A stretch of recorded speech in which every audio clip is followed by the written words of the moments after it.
Hi. I want you to know that we have two important people that we ran across in our practice of natural dentistry. You see, Maggie and Arnie at Fairewinds.com are important to the whole planet. We feel like everyone should know about them. I'm Arnie Gundersen from Fairewinds, and today I'd like to talk about the real cause of the accident at Fukushima Daiichi and how close we came, not just at Fukushima Daiichi, but at 3 other nuclear sites and at 10 other. The message right now is what this couple does right now for the planet along this line of radiation and how it's just working against life forms across the board. I think Maggie and Arnie are an epitome of someone that's doing something about it to help. So this interview is to help you navigate into that channel of what radiation is. I hope you can enjoy it. I founded Fairewinds Associates as a paralegal services firm and expert witness firm in 2003 and incorporated in 2005. I am a paralegal and I work on nuclear cases with many different attorneys throughout the country and throughout the world.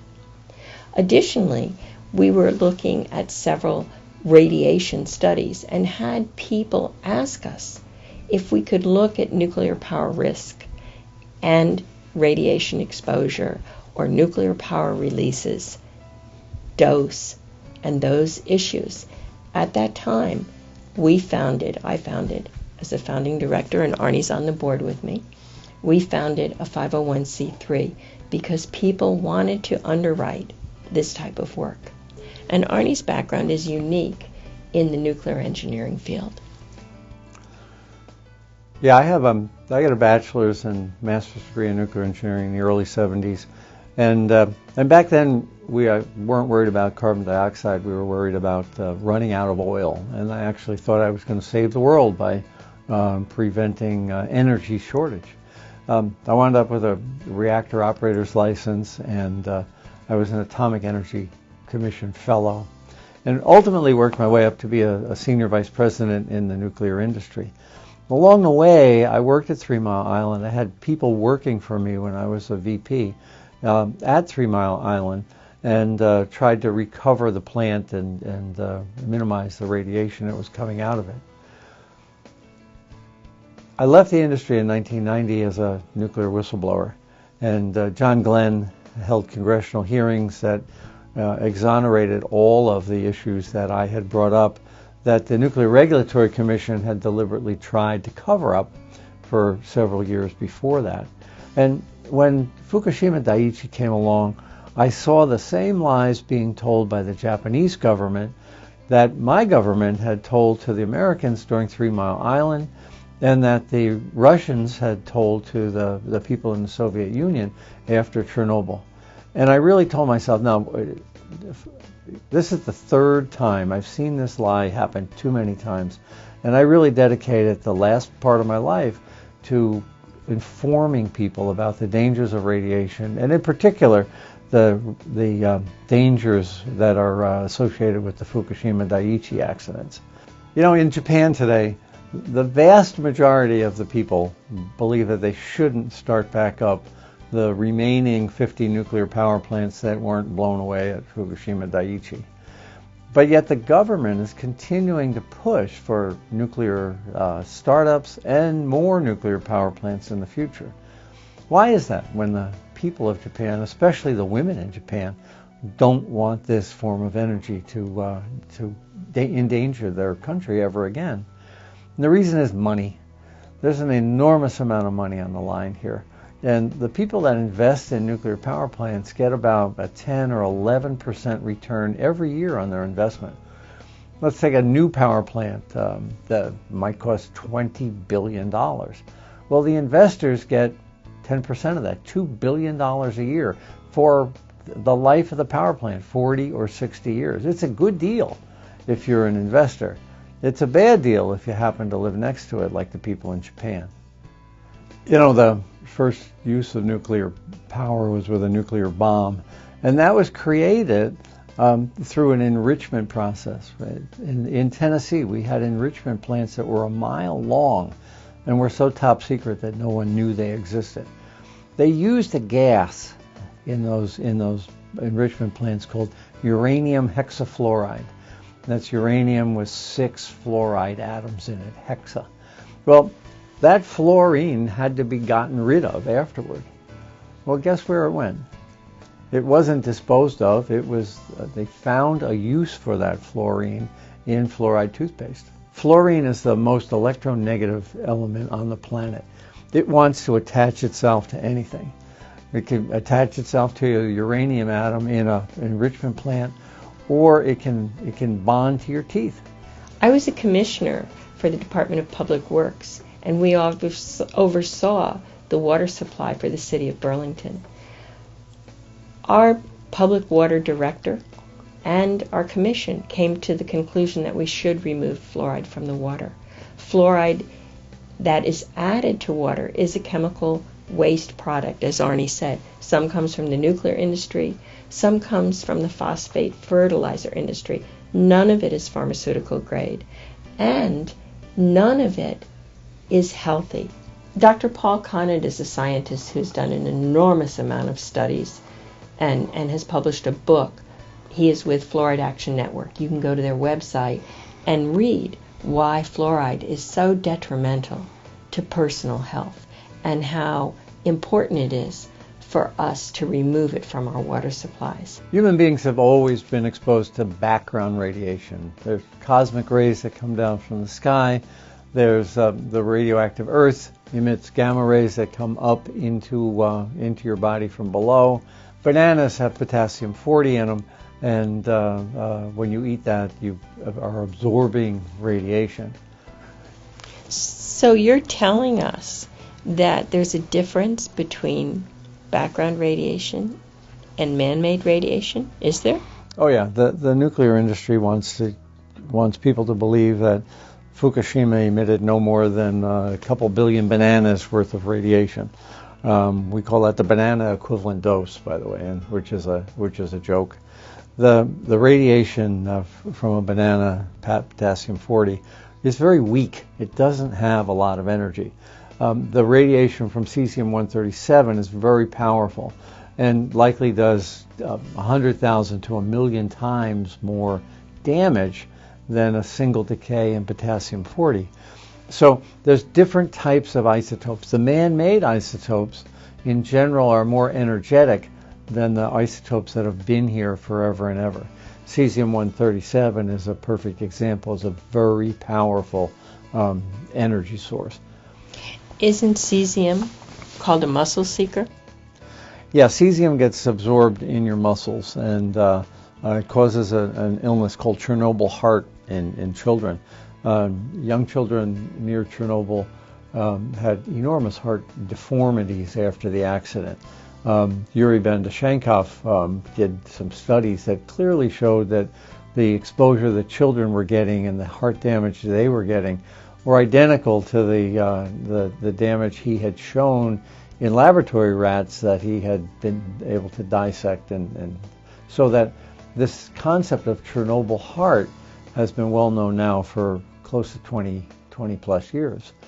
Bandashenkov, by the way, was thrown in jail for 4 years, and that certainly puts a damper on analysis of a very serious question. And cesium is absorbed. It's called a muscle seeker because it's absorbed like potassium into the body. Yeah, cesium on the periodic chart, the thing you learned in high school chemistry, cesium and potassium are in the same column of the chart. Another isotope is strontium-90. Strontium's just like calcium, so that it goes to your teeth, it goes to your bone, it creates leukemias.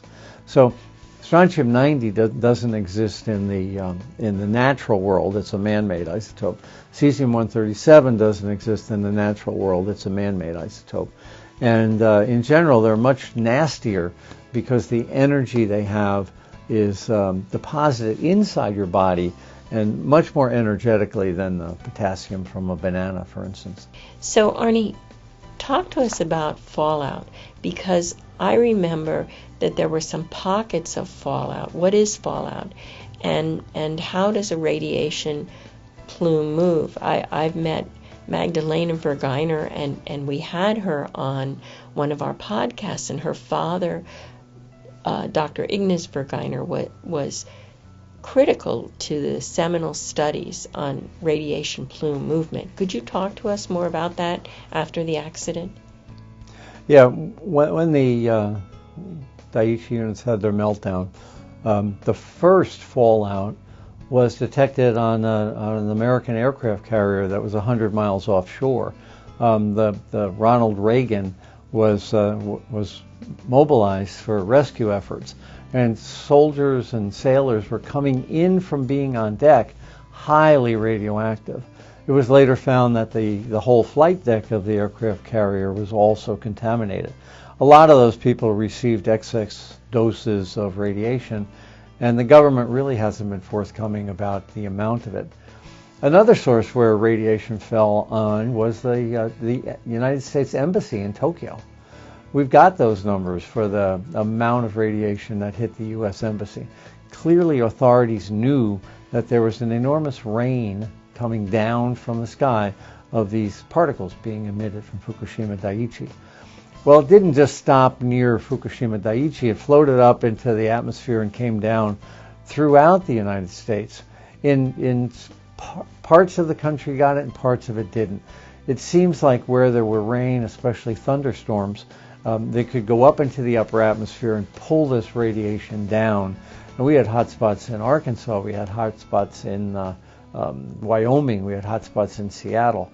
The first radiation in the U.S. was picked up in San Diego 5 days after the accident.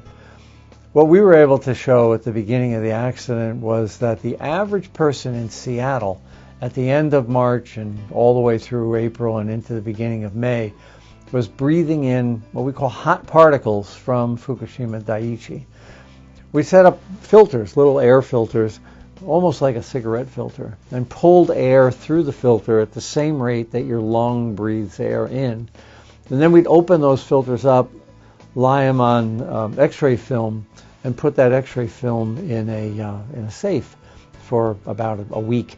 And you could actually see the burn holes in the film from where these hot particles had lodged. So the average person in Seattle received something on the order of 10 hot particles in their lung for the month of April as a result of what came out of Fukushima Daiichi. These particles were such small size that they could go into your lung, but they still had a electronegativity, which means that they attached themselves to their lungs. So I would expect an increase in lung cancer in the Seattle area in the next 10 years as a result of the accident. When the nuclear reactors melted down at Fukushima Daiichi, the first thing that came out of the nuclear fuel were things called noble gases, xenon and krypton.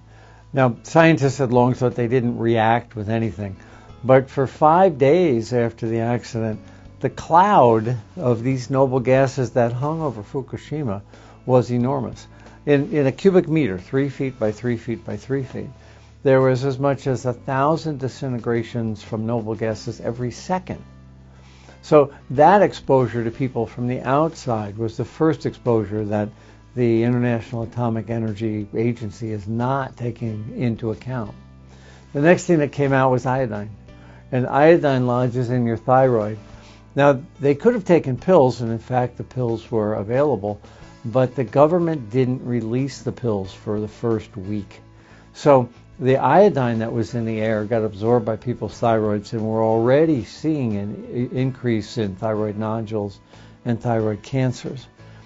The last thing that came out of the nuclear reactor was strontium-90 and cesium-134 and 137, and hundreds of other isotopes as well that are heavier, including plutonium, uranium, and things called transuranics.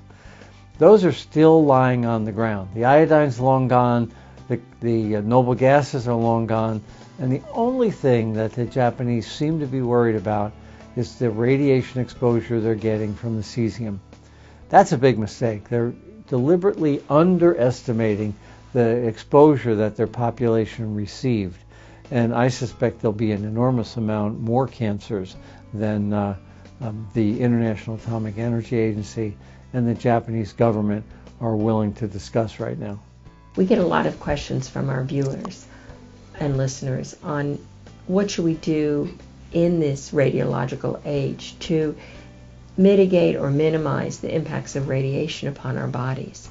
And a doctor we know on the West Coast, Dr. John Apsley, has put out a book called The Fukushima Meltdown and Modern Radiation, Protecting Ourselves and Our Future Generations. And he has gone into details about what vitamins and supplements one can take to help lessen the impact of radiation to which we're all exposed. Now, we've been talking about the radiation that comes out of a nuclear power plant and how that's ionizing radiation. It damages the cellular links in the DNA and in your molecules and can cause cancer. There's a lot of other radiation on the spectrum of radiation, and the energy of materials that are a little less than from a nuclear power plant can also be damaging and also have benefits. Your cell phone, for instance, emits a field of electromagnetic radiation that can be hazardous. I used to cross-country ski in upstate New York, and whenever I went under power lines, you could tell the snow was different because of the electromagnetic field from the power lines. So we're exposed to an awful lot of types of radiation that are not ionizing from nuclear power plants, but are still dangerous. It's important to minimize your risk and at the same time, obviously, receive the benefits of electricity and things in the electromagnetic spectrum. Over the last 20 or 30 years, the use of X-rays medically has gone up, but the impact of dental X-rays has actually gone down. The X-ray is focused at a very narrow area of your body shielded elsewhere from that radiation, and dentists across the world now have used more and more shorter bursts of energy, especially with digital X-rays now. And the net effect is that per shot, X-rays from dentists have gone down, whereas the rest of the medical establishment is using a lot more X-rays and increasing exposure to a much greater degree.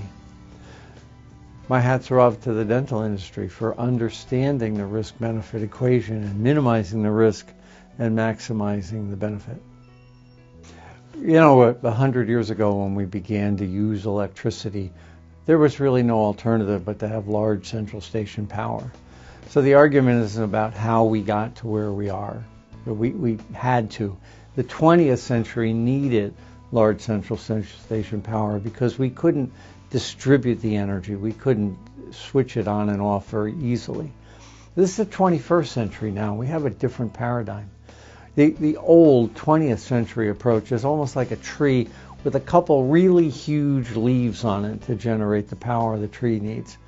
The 21st century paradigm is more like a natural tree with thousands of its smaller individual leaves that do the same thing. This paradigm about how to generate electricity can be either the 20th century way, with a tree with a couple large leaves, or the 21st century way, a tree with thousands of small leaves. I think we should vote for a tree with 1,000 small leaves, just like Mother Nature has done.